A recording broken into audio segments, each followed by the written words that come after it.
Muy buenas tardes con todos los presentes.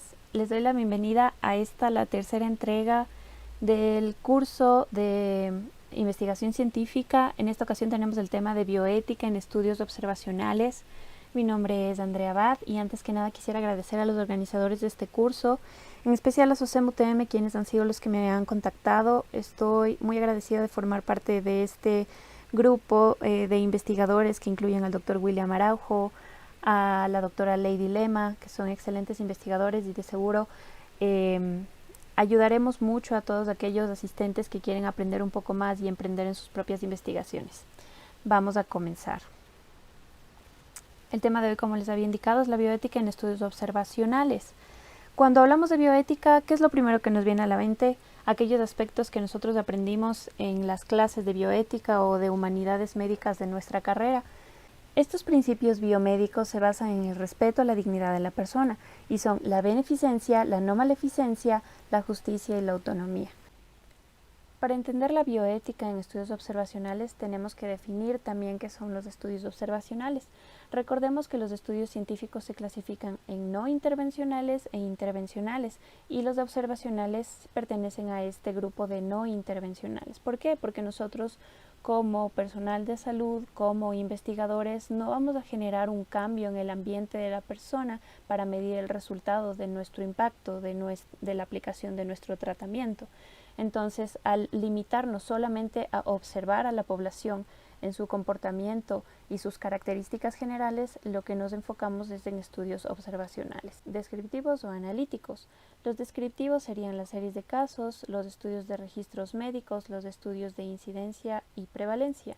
Y los analíticos serían los estudios de corte, estudios de casos y controles y experimentos naturales.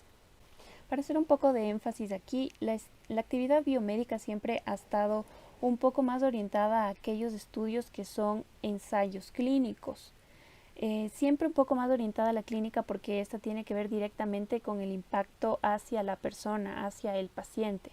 Entonces, mucha de esta bioética se ha desarrollado en el campo de qué es lo correcto o incorrecto en los ensayos clínicos. Pero por el momento nosotros nos vamos a enfocar solamente en aquellos estudios observacionales que obviamente tenemos que evaluar todos los aspectos éticos que conllevan, porque el hecho de que no estemos trabajando directamente con pacientes, aplicando tratamientos, viendo los resultados, no implica que nosotros vamos a olvidar o dejar de lado aquellos aspectos bioéticos que debemos considerar en cuanto a la información del paciente, la información del usuario, la información de la población o del sujeto de estudio. A continuación vamos a evaluar varios aspectos bioéticos en estudios observacionales. Vamos a ver el valor social, la validez científica, el riesgo-beneficio, la evaluación independiente, el consentimiento informado y el respeto a la confidencialidad. Y vamos a hacer ejemplificaciones con la finalidad de la investigación, qué errores se pueden cometer en esta, qué errores se pueden cometer en los medios y métodos de la investigación y cómo comunicar de forma efectiva nuestros resultados. Vamos a iniciar con la validez científica. ¿Cómo hacemos que nuestros resultados sean válidos y fiables? Todo se basa en la metodología. Si nosotros desde un inicio planteamos una metodología que controle todos aquellos aspectos que pueden generar un error o sesgo en nuestra investigación, vamos a evitar que los resultados de nuestra investigación estén tergiversados o puedan ser erróneos. En cuanto a la metodología, debemos controlar desde el principio, desde la parte del muestreo, la definición de nuestro universo, además de los procesos que se van a seguir para recolección de datos. Si es que vamos a utilizar un instrumento, por ejemplo una encuesta, esta debe ser previamente evaluada y estandarizada para que las preguntas de esta encuesta no sean mal entendidas por los sujetos que se van a encuestar. Y posteriormente, cuando ya tengamos recolectados nuestros datos, es fundamental que apliquemos las estadísticas adecuadas que nos permitan obtener los resultados planteados en los objetivos iniciales de la investigación para que estos concuerden con la necesidad del investigador, la necesidad inicial del investigador y no respondan a otros aspectos o se vean sesgados por un mal manejo estadístico. Adicionalmente, el valor social. Toda investigación tiene una repercusión en la sociedad. Esta puede ser positiva o negativa. Un investigador que considera la ética en el proceso de investigación científica siempre va a procurar que la repercusión hacia la sociedad, población o pacientes sea positiva, y además de eso considerar el aspecto de que lo que vamos a estudiar sea científicamente relevante. Pues recuerden que cuando nosotros iniciamos una investigación se la inicia con el propósito de mejorar en algún aspecto o aportar en algún aspecto a la comunidad científica. Entonces se debe considerar tanto la relevancia como el efecto positivo en la población. Vamos a hablar sobre la relación riesgo-beneficio. Todo investigador durante el planteamiento de su investigación debe procurar analizar a qué riesgos está sometiendo a la población estudiada y qué beneficios va a conllevar el aspecto de que esta población participe en la investigación. Por riesgos nos referimos a todas aquellas situaciones que puedan generar o ser un aspecto estresor en la población, como pueden ser procedimientos invasivos, como la toma de muestras. Todos estos procedimientos debemos tratar de minimizarlos o eliminarlos para que la población no se sienta afectada o perturbada por los procedimientos. Asimismo, como riesgos de exposiciones, interrupciones. También un aspecto negativo de una investigación puede ser que ésta abarque aspectos sensibles, una encuesta que incluya preguntas sensibles para la idiosincrasia o cultura de la población, que puedan generar descontento, tristeza o que puedan generar cualquier tipo de estresor durante el proceso investigativo. Para esto debemos evaluar cuáles son los aspectos en los que la población se pueda ver afectada antes de empezar la investigación y sobre todo potenciar el beneficio que esta investigación pueda traer a la población al máximo. Este beneficio se puede manifestar en primero el conocimiento de su situación de salud, por un lado. También esta investigación puede fomentar la creación de políticas públicas para que esta población se beneficie en algún aspecto. Adicionalmente, la evaluación independiente, que hace referencia a que toda investigación debe ser evaluada por un tercero, una parte que no tenga conflicto de interés y que no esté ligada al grupo investigativo, que pueda hacer un análisis no sesgado de los procedimientos a realizarse y que por ende pueda hacer una crítica o corrección en aspectos no considerados hasta el momento. Este punto lo suelen realizar los comités de ética, ya sea hospitalarios o universitarios o institucionales, donde los estudios científicos son aprobados o se hacen las correcciones y sugerencias pertinentes para ser aplicados. El consentimiento informado es una parte fundamental y responde al principio de la bioética de la autonomía. En este consentimiento informado vamos a explicar a detalle aquellos aspectos positivos, pero no solamente los positivos, sino también los negativos de nuestra investigación, que va a ocurrir con el paciente que acepte o que niegue participar. Y esta explicación siempre se debe hacer en un lenguaje comprensible en el idioma del paciente y evitando tecnicismos que puedan malentenderse por las personas que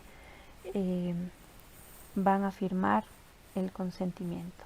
Adicionalmente, la persona que explica los beneficios o los aspectos positivos o negativos de la investigación va a tener que solventar todas las dudas del paciente antes de que acepte o rechace estar en el estudio, formar parte del estudio, y adicionalmente deberá darle el tiempo prudente para que el paciente pueda aceptar o no. Una vez que el paciente ya ha aceptado, se debe entregar una copia de toda la información y del consentimiento al paciente, y en esta copia se debe incluir la dirección de contacto del grupo de investigación o del investigador representante, para que en el caso de que el paciente quiera retirarse del estudio lo pueda hacer en cualquier momento y con libertad absoluta. El respeto y la confidencialidad se trata de que, a pesar de que tal vez los participantes aceptaron o rechazaron estar en el estudio, de todas maneras los profesionales médicos que tienen a su cargo el manejo de la información van a respetar las decisiones y van a evitar difundir aquella información que pueda ser dañina o perjudicial para el paciente o que pueda generar alguna represalia. A continuación vamos a ver una serie de ejemplos de qué es lo que no debo hacer en el proceso de investigación. Vamos a empezar evaluando la finalidad de la investigación. En cuanto a la finalidad de la investigación, esta no debe ser para provocar daño, desigualdad, discriminación, sufrimiento, estigmatización de una población o enfermedad. Esta finalidad no puede ser para beneficiar a un sector privilegiado o específico, o para generar algún beneficio propio, es decir, del investigador o del grupo de investigación. Tampoco se debe permitir investigaciones con intereses políticos, comerciales o que tengan aspectos ideológicos por detrás.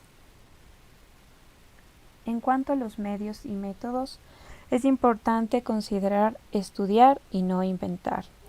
Es muy común escuchar de aquellos investigadores que mejoran sus datos o sus observaciones mediante el manejo o manipulación de análisis estadístico y de sus bases de datos para que sus resultados parezcan un poco más claros, definidos, estadísticamente significativos, relevantes, etc. Forzar los resultados para que coincidan con la hipótesis que me planteé en un inicio, a pesar de que estos no coincidan o tal vez la evidencia que yo haya encontrado no sea tan fuerte. Hacer que estos resultados coincidan es un aspecto antiético. Además de utilizar estadísticos inapropiados para obtener resultados deseados. Nosotros sabemos que si es que no estamos bien orientados en estadística o elegimos mal el método estadístico apropiado, podemos generar variaciones en nuestros resultados. Si es que el manejo estadístico es inadecuado, nuestros resultados pueden tener variaciones que pueden tanto beneficiar a ciertos aspectos como perjudicar a ciertos otros. Entonces, esto se puede considerar como una estrategia de manipulación de datos. Finalmente, la comunicación. Cuando nosotros comunicamos nuestros resultados, cuando los publicamos, debemos hacerlo de una forma en la que se puedan entender claramente, con una sintaxis clara, no incluir aquellas apreciaciones personales o juicios de valor al redactar ya sea conclusiones, resultados o discusión. Debemos limitarnos a describir la realidad con un lenguaje impersonal y utilizando la terminología adecuada. Y voluntariamente no vamos a resaltar o minimizar o descartar aquellos hechos que no nos convengan o que salgan de las consideraciones de nuestro estudio. A continuación vamos a evaluar un ejemplo práctico sobre faltas éticas en una investigación, y a medida que yo voy a ir enumerando todas las acciones u omisiones que realizó el investigador, ustedes van a ir identificando cuál es el aspecto bioético incumplido, ¿sí? Vamos a tener el caso de un estudiante de anatomía humana que necesita presentar su tesis en aspectos de salud y anatomía.